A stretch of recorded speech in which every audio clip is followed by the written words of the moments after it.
Bonjour tout le monde! Vous voyez, je suis en bonne compagnie. Mon ange, ben, bien sûr, il me rappelle que toute l'équipe de TVCO veut vous souhaiter une merveilleuse année 2025. La santé, parce que c'est le plus grand trésor. Puis moi, personnellement, je vous dirais, osez ouvrir votre cœur et déployer la joie, la bonne humeur, la douceur autour de vous. Ça va aider à traverser tous les défis qui vont se présenter cette année. En parlant de ça, cette année, à l'émission, c'est les rendez-vous annuels. Donc, on va parler du rendez-vous des RH, des ressources humaines. Ensuite, on va parler de l'activité visuelle et on s'en va en reportage à la CEPAC pour qu'on parle un peu des activités de plein air qu'on peut faire pour se maintenir en santé. Alors, installez-vous confortablement car ça se passe chez vous.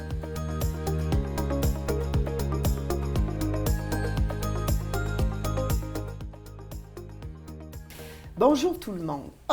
Je suis choyée encore cette année de recevoir Jean-Louis Mandeville qui vient nous parler du colloque, de la rencontre des ressources humaines.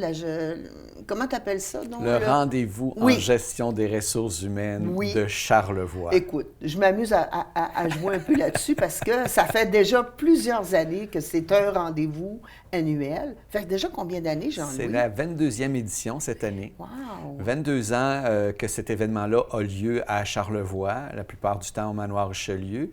Et c'est pas un addon, c'est qu'il y avait un besoin à l'origine, un besoin que les gens aient des formations adaptées à leur réalité dans Charlevoix, accessibles. C'est pour ça qu'au niveau du prix, c'est un prix qui est accessible. C'est pour que les gens puissent venir une fois par année au moins se former en RH. Oui, puis au moins prendre une fois par année le temps de réfléchir sur la richesse et le trésor que sont les ressources humaines dans une organisation. Et des fois, on a des outils, on a un coffre à outils RH, puis on s'en sert. Puis des fois, juste de voir que, ah oui, je me sers de tel outil, mais il y a un nouvel outil qui est en place. Oui, c'est ça. Et c'est ça qu'on offre. Que je pourrais l'additionner à ce que j'ai déjà. Oui. Bon, là, moi, il y a une chose qui a piqué ma curiosité. J'ai vu votre affiche de publicité, mais j'ai dit, qu'est-ce que ce caméléon? Un caméléon, dans l'imaginaire des gens, c'est celui qui se fond dans le décor, qu'on ne voit pas, mais qui sait agir au bon moment, qui sait se poser. Tu sais, qu'est-ce qui était l'idée de mettre ce caméléon-là? Le caméléon, nous, on a des comités marketing, des comités conférences, et le comité marketing a réfléchi sur... C'est sorti, c'est quoi, dans le fond, qu'est-ce qui représente le mieux la résilience? Parce que c'est le propos qu'on devait amener. OK, c'est votre thème cette année. Cette année, c'est la résilience qui est vraiment la thématique parce qu'on a besoin de ça pour progresser. Et dans nos recherches, on s'est dit, l'animal qui ressort de la résilience, c'est le caméléon, parce que le caméléon, c'est vraiment ce symbole-là. Et d'adaptabilité. Grande adaptabilité. Oui, parce que le camion, il y a une vision 360. Comme un bon gestionnaire doit avoir une vision 360. Quand on fait les déclinaisons du caméléon, c'est exactement les bons prototypes qu'on doit retrouver au niveau du gestionnaire. Fait qu'on s'est dit, et pourquoi pas? Et pourquoi pas? Parce qu'il y a énormément de richesse quand on regarde les symboles du caméléon et toute sa façon dont il peut gérer. Et il y a beaucoup de parallèles qui est à faire avec le gestionnaire. Et c'est ça qu'on amène dans le cadre de ce rendez-vous-là. C'est le fil conducteur de notre journée, c'est vraiment... La résilience, puis l'humain au cœur de notre gestion. Alors, peux-tu nous dire quand va être cette journée-là? Comment ça va se dérouler? Puis ce thème de résilience, là, vous allez le décliner comment à travers cette journée-là? L'événement a lieu au Fairmont le Manoir Richelieu le 12 février prochain, de 8h30 à 18h30. Oui, parce qu'il y a toujours du réseautage après. Le cocktail réseautage, c'est toujours un must. Je peux vous le dire, avec la microbrasserie, tout le monde, personne ne s'ennuie. Alors, puis on est toujours content d'avoir la microbrasserie de Charlevoix avec nous. Et l'important, c'est que les gens puissent aller voir sur le site RVGRH Charlevoix, en un seul mot.com, rvgrhcharlevoix.com. Toute la programmation est là. Vous pouvez vous inscrire en ligne. Tous les détails que j'ai peut-être omis de vous dire pendant notre entrevue, sont là. Alors, inquiétez-vous pas. Tout le monde est bienvenu, là, que je sois un retraité, mais que j'ai encore un intérêt à comprendre la réalité du marché du travail, je peux très bien m'inscrire. Absolument. Okay. Je veux dire, toute personne qui a un intérêt pour le développement des ressources humaines, c'est vraiment une journée ressourcement, une journée d'apprentissage. Naturellement, l'Université du Québec à Chicoutimi, ceux qui souhaitent avoir des unités de formation continue, c'est possible. C'est intéressant, c'est possible aussi. Tout le monde a besoin, dans certains cadres professionnels, d'avoir ça. Alors, développer sa résilience au sein d'une équipe engagée, bien, c'est ça qu'on veut. Travailler, que le gestionnaire puisse avoir les outils pour vraiment faire une équipe engagée. Et pour ça, bien, on a développé un fil conducteur tout au cours de la journée. OK. Les gens vont être ensemble. C'est une première cette année. Donc, c'est un nouveau concept cette année. Vous essayez quelque chose de nouveau. Bien, on essaie. Il y a eu beaucoup de merveilleuse équipe, le comité organisateur, 12 personnes convaincues, convaincantes. Et engagées. Et engagées. Engagées au niveau des ressources humaines. Ça, c'est l'année dernière, l'équipe, avec nous. Puis les gens prennent des photos, hashtag, mettent ça sur le fil Facebook. Mais c'est vraiment une équipe. Puis ce grand comité-là est divisé en 2 sous-comités. Le comité conférence, qui recherche à partir du mois de mai les conférenciers, et le comité marketing qui développe la thématique du caméléon comme show. Et ce comité-là travaille fort toute l'année, pratiquement, à faire évoluer le dossier, qui est livré le 12 février prochain. Et cette année, la différence, c'est qu'il n'y aura pas d'atelier. Les gens vont passer la journée dans la salle, ensemble. Un cocon. Essayer de bâtir quelque chose avec la communauté d'affaires, parce que c'est entre 170 et 200 personnes, des gestionnaires, des propriétaires d'entreprises. C'est tous des gens qui sont vraiment engagés au niveau des ressources humaines, qui viennent se former. Alors, ils sont là toute la journée et on leur fait vivre une expérience d'une journée ensemble. Je pense que ça peut être très intéressant de voir tout au cours de la journée les apprentissages qui vont être faits. Et il y a beaucoup de... Au niveau je n'irai pas dans le détail, mais au niveau des conférences, il y a beaucoup d'interactions qui vont se faire à travers le public. Fait que c'est très enrichissant. Et pour ce faire, on a 4 conférences, 2 le matin, 2 l'après-midi, dans la même salle. Et on commence avec Olivier Gagnon, qui est un professeur de l'Université du Québec à Chicoutimi, qui va arriver avec la théorie du plus 1. Oh! Plus 1, attends un petit peu. Si tu me demandais comment je peux percevoir ça, c'est sûrement ce que je peux donner de plus dans mon organisation. Exactement. C'est vraiment la théorie du plus 1, c'est vraiment au niveau de l'engagement, au niveau vraiment de qu'est-ce qui fait que l'employé va donner un petit peu plus? Comment on crée un contexte? Mais de façon volontaire. Volontaire. Et parce qu'il désire le faire. Oui, c'est comment on crée un climat de travail, un environnement avec la résilience, avec tout cet environnement-là de travail pour que l'employé ait le goût de se donner juste le plus 1, qui fait qu'il se sente engagé. Et c'est vraiment à ce niveau-là. Alors, lui va partir avec la journée avec ça. Et ça, c'est plein d'outils. Et je vais vous dire, je ne ferai pas la conférence d'Olivier Gagnon, mais c'est percutant parce que ça part la journée. C'est une double expression, M. Gagnon. Alors, entendez-vous... Pas de crème, pas de sucre, double expression. Ça part la journée avec Olivier, ça, c'est sûr. Je vais avoir un shake intérieur. Oui, et ensuite de ça, on va à la pause. On revient de la pause. Et là, c'est Marie-Ève Vaillancourt et Marielle, je ne vais pas me tromper, je mélange les deux, Marielle Simard. Alors, Marie-Ève et Marielle, eux, c'est 2 psychologues, formatrices, professeurs, et ils vont venir nous parler de la résilience. Les tenants et aboutissants. Puis c'est vraiment la résilience. Est-ce que c'est pour tout le monde? Puis là, et c'est là où on va dire, on en a-tu? On peut-tu? Ça se développe-tu? Comment? Est-ce que c'est-tu quelque chose d'inné? Et ils vont venir décortiquer tout ça. C'est vraiment intéressant. Et ils ont des petites questions... d'introspection. Oh, bien, pas nécessairement d'introspection, mais oui, parce qu'on est toujours en introspection dans ce cadre-là, mais qui fait autant pour le gestionnaire que pour lui par rapport à son équipe, que pour lui par rapport à lui-même et pour lui par rapport à l'entreprise. Oui, c'est ça. Ils vont venir jouer le tableau. Ensuite de ça, naturellement, on s'en va dîner. C'est toujours intéressant. Le dîner au Manoir Richelieu, c'est toujours agréable. Et c'est un dîner où les gens ont du plaisir, ça jase, puis il faut retourner travailler ensuite de ça à 1h15. On ramène tout le monde en salle. Et là, on s'en va avec la conférence de Robert Bouchard, qui est vraiment un spécialiste en communication non violente. C'est un juge à la retraite. Il a 73 ans. C'est un gourou.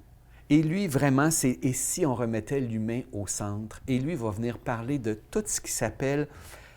Là, on est toujours dans la résilience, mais plus que l'intelligence émotionnelle, l'intelligence relationnelle. Comment je suis en relation avec moi?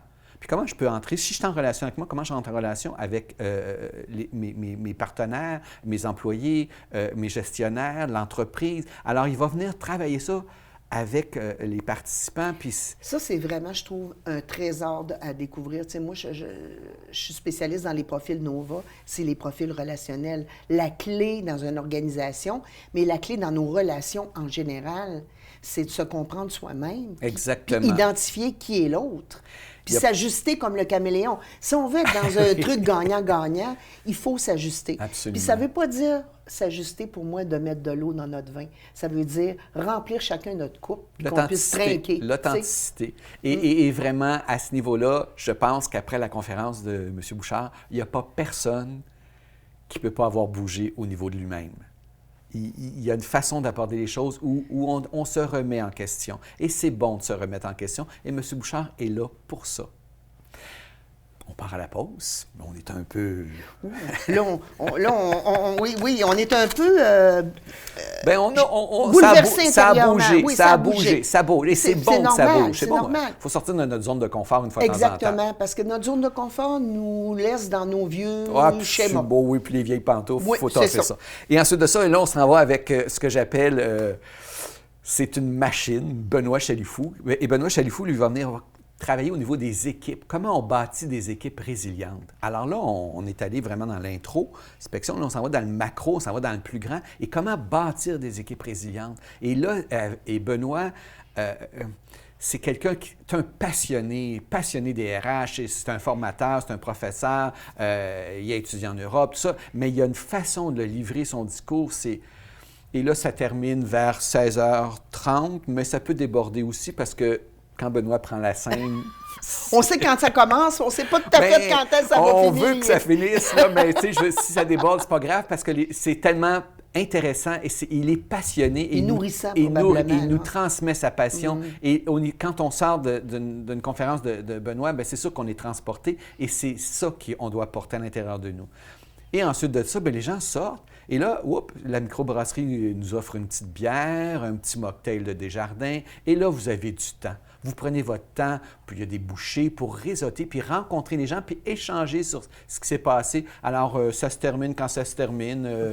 Et c'est vraiment le rendez-vous. Je vous ai fait un très, très court. Pour en savoir plus, allez sur le site rvgrhcharleroi.com. Vous avez toutes les descriptions de la conférence, les descriptions du conférencier, les façons de s'inscrire et tout ça. Parfait. Fait que profitez d'ailleurs, le tarif préférentiel termine bientôt. OK. Alors, profitez-en. Là, ça m'interpelle parce que peut-être que j'aimerais m'inscrire et amener mon équipe de gestionnaires avec moi. Bien, les tarifs préférentiels se terminent le 15. Alors, le 15 janvier. D'accord. Alors, on a encore du temps. Oui. C'est le temps. Là. Alors, OK. après ça, c'est pas une grosse différence, c'est 20 là. OK. C'est pas la mer à boire. Mais ceux qui veulent profiter du tarif préférentiel, c'est le bon moment. Et vous avez aussi les unités de formation continue. Si vous êtes membre d'un ordre professionnel, ça vaut la peine d'y penser parce que c'est une journée qui ne vous coûte pas très cher et c'est 160 pour la journée. OK. Pause inclus, repas inclus. Le petit drink, réseautage. Cherchez ça ailleurs, ça n'existe pas. Et ça, c'est grâce à des partenaires. Oui. Ah là, ça, là. Écoute, Puis moi, j'organise des choses parce que j'ai une vie de travail, mais j'ai une vie à côté du travail aussi. Et du travail. Oui, c'est ça. Tu sais comment que c'est, hein? C'est dans ce milieu-là. Puis souvent, je trouve qu'on ne donne pas assez de crédit ou de reconnaissance aux gens qui nous soutiennent financièrement pour organiser ces activités-là. Fait que je te laisse la chance de nous parler de tes commanditaires, que dis-je, partenaires. Oui, parce que nous, on les nomme pas commanditaires, on les nomme partenaires. Oui. Il y a des partenaires officiels, Service Québec, qui vraiment a souhaité cet événement-là et qui contribue à majeure partie à cet événement-là. Et c'est toujours une invitation de Desjardins parce que Desjardins, c'est vraiment dans leur créneau, cet événement-là, et c'est pour ça qu'ils sont là. Et on a des partenaires prestige. Les partenaires prestige, c'est les grandes compagnies de la région qui croient à l'importance du développement des RH. Vous avez Domtar, Fairmont Le Manoir-Richelieu, l'Hôtel Germain, la microbrasserie de Charlevoix, le Groupe Océan, Simard Suspension, qui sont là depuis toujours avec nous, et LSM, qui est notre partenaire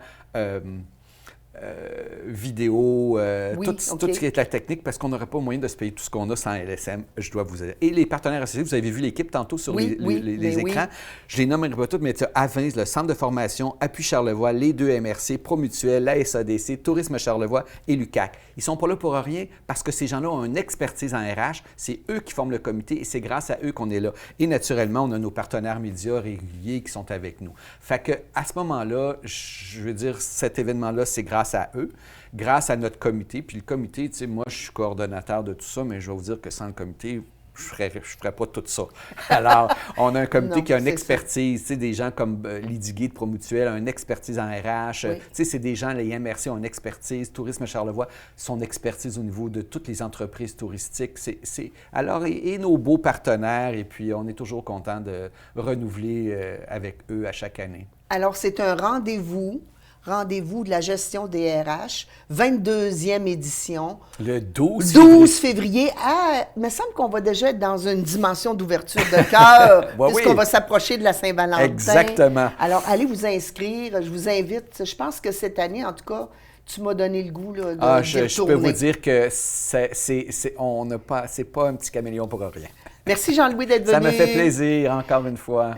Donc, on s'en va en reportage à la CEPAC avec notre ami Mathieu qui va vous présenter toutes les activités et les nouveautés hivernales.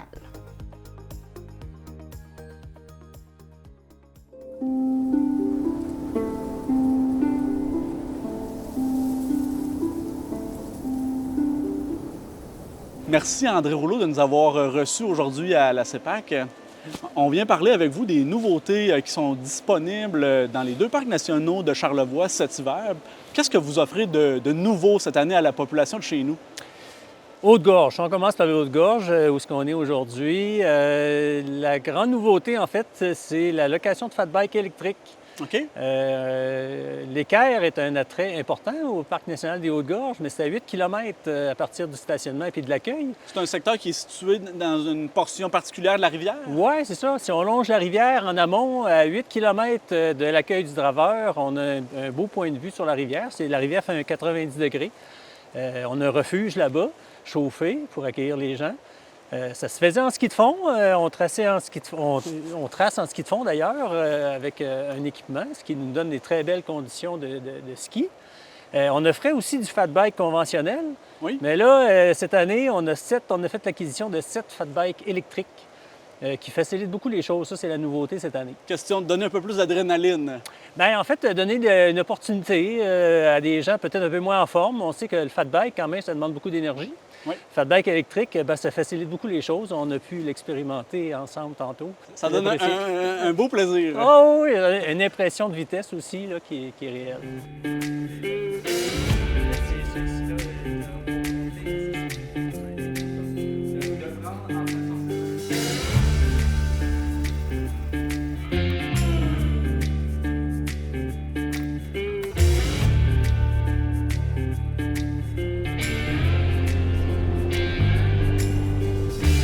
On a la coulée à Girard, elle était offerte l'année passée. En fait, la coulée à Girard, à partir de l'Équerre, qui est à 8 km de l'accueil, il y a encore un 11 km plus loin qui longe la rivière. C'est superbe aussi, c'est vraiment beau comme paysage.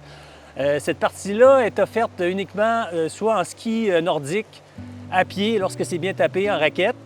Et puis, là, on est en train de caractériser le milieu pour voir s'il y aurait possibilité de tracer en ski de fond, éventuellement peut-être jusqu'au fond de la coulée à Girard. Donc, on vient rajouter un beau terrain de jeu pour les adeptes de ski de fond. Là. Oui. Aller-retour, ça représente près d'une Une vingtaine de kilomètres. vingtaine de kilomètres. Au-delà de 20 km de ski de fond.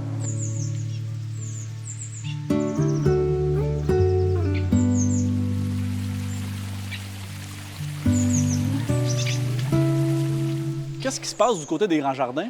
Grand Jardin, anciennement, les amateurs de raquettes de ski nordique, il y avait un relais qui était situé à la Galette. Oui. Il est toujours offert à la Galette, sauf que maintenant, au Thomas Fortin, qui est 3 km plus près, De si on l'entrée, veut, oui. de l'entrée, c'est l'accès Thomas Fortin. On a un relais qui est ouvert là, 24 heures, 7 jours sur 7, avec une toilette, tout ça. Les gens peuvent se réchauffer, mettre le ski là, puis partir à partir du Thomas Fortin. Puis pour rejoindre notre réseau de sentiers, on a ajouté un nouveau sentier qui fait pratiquement 2 km, 2 points quelques kilomètres, qui va rejoindre le réseau de ski nordique qui était déjà existant à partir du Thomas Fortin.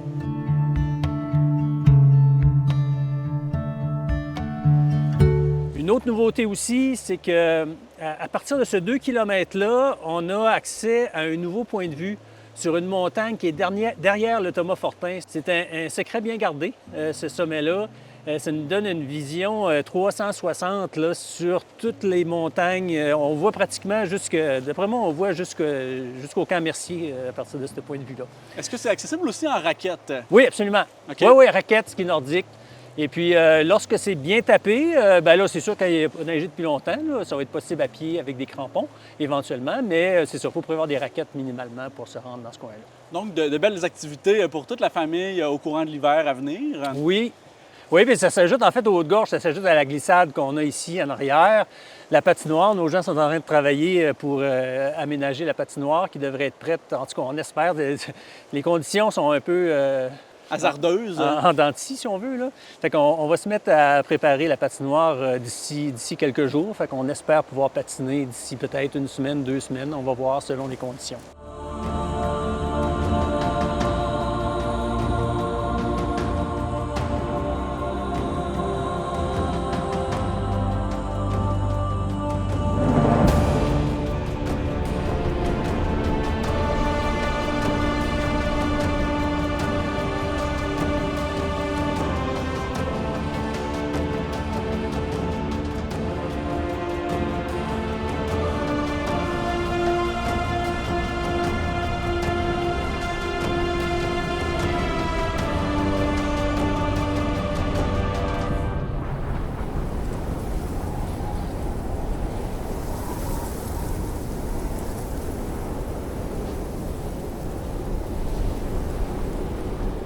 On vous avait rencontré un peu plus tôt, en 2024, pour parler d'une enveloppe budgétaire qui avait été octroyée à la CEPAC dans tous les parcs nationaux à travers la province. Ici, on avait reçu un montant budgétaire pour signer des ententes avec des organismes locaux pour donner un accès universel à la nature, en quelque sorte, à des gens qui en auraient moins l'occasion. Oui.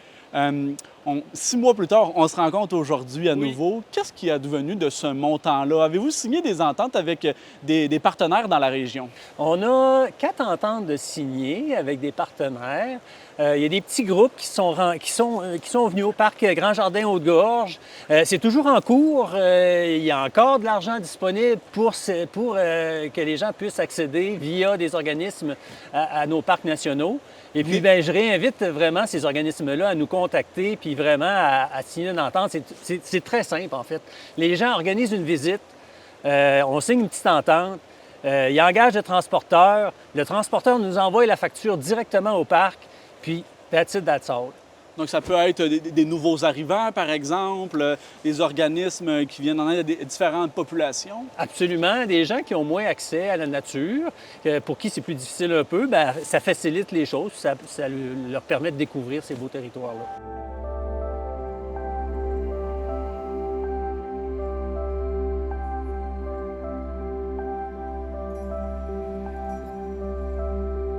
Je vous demanderais également comment a été, de façon générale, l'année 2024, si on fait un bilan touristique de l'achalandage par rapport aux années précédentes. Bien, on a connu une bonne année en 2024, je dirais. On n'a pas encore les chiffres officiels, là, mais moi, je dirais qu'on a eu une augmentation peut-être de l'ordre de 5 à 10 je croirais, là. Ça a vu de nez un peu, là, mais ça s'est bien passé dans nos parcs. Les différentes activités, les différents produits et services, là, si on regarde le volume, là, Oui. je dirais qu'il y a un 9 à 10 d'augmentation par rapport à l'année précédente. Oui, absolument. Vous aviez des aires de camping qui devaient être aménagées au courant de l'été 2024, des nouvelles aires de camping, si je ne me trompe pas. En fait, on remplace des vieux prêts à camper OK. par le nouveau modèle Étoile. On a remplacé 5 cette année ici au Haute-Gorge. Et ça fonctionne? Oui, ça fonctionne bien. C'est un produit qui est bien apprécié par la clientèle, absolument. Merci beaucoup, André, de nous parler un peu plus de nos parcs de chez nous et puis on se souhaite un bel hiver. Bien, merci beaucoup. Merci.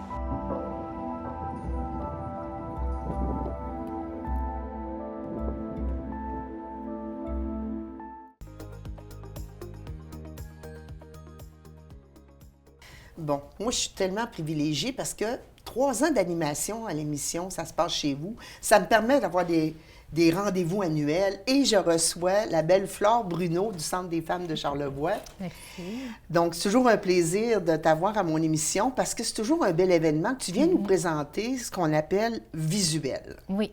Dans le cadre de quoi exactement? Pour rappeler un petit peu aux gens, là. Bien, Visuel, c'est une exposition collective qui est organisée par les 2 centres de femmes de Charlevoix. Puis c'est dans le cadre de la Journée internationale des droits des femmes qui a lieu le 8 mars. Donc, autour du mois de mars, on organise une exposition qui est faite par des femmes artistes de la région.